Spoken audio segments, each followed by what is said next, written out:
आखिरी 40 सेकंड में कई जन्मों के एकत्रित कर्म तेज गति से नजर आते हैं।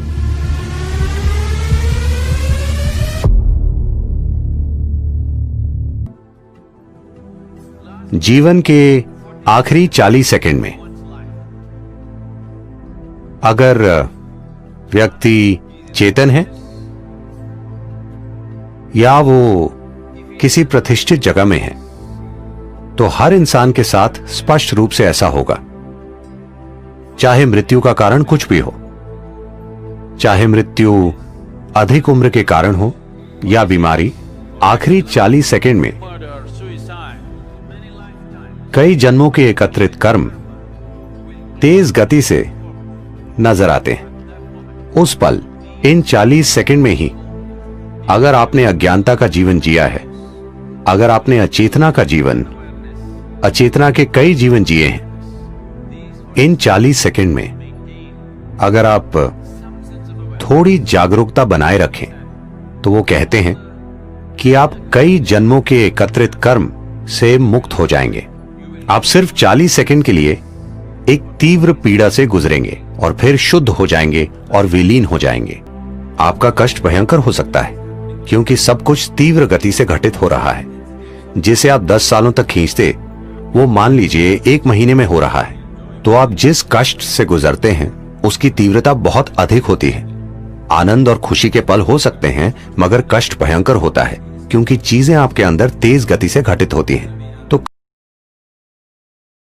फिर क्या बताते हैं कि बिना भक्ति के ये प्राणी जब संसार छोड़कर जाता है, अंत समय में इसको सारे जीवन में जो जोड़ा था, इकट्ठा किया था और जो परिवार बना था वो बहुत याद आता है। सारा जीवन परिवार के पोषण में, दुनिया के शोषण में और अपने कोठी बंगले बनाने में खो दिया।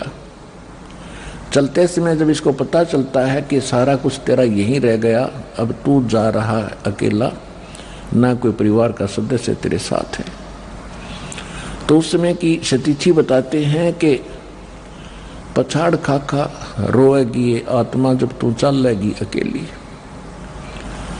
कहते टक्कर मार मार कर, डकरा डकरा कर रोती है ये आत्मा जब यम के दूत इसको घसीट कर ले जा रहे होते हैं। इसका सारा कुछ यहीं रह जाता है जो सारे जीवन में इसने जोड़ा था, जिसको ये अपना माने हुए था। तो परमात्मा याद दिलाते हैं कि काया तेरी है नहीं, ये माया कहाँ से हो, और चरण कमल में ध्यान रखो, इन दोनों को खो।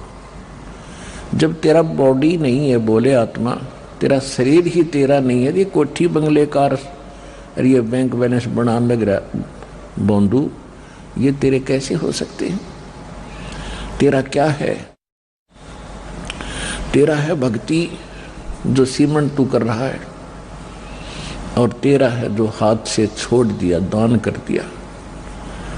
दान भी कहते हैं सुपात्र को करे, गलत स्थान पर किया हुआ दान भी व्यर्थ होता है।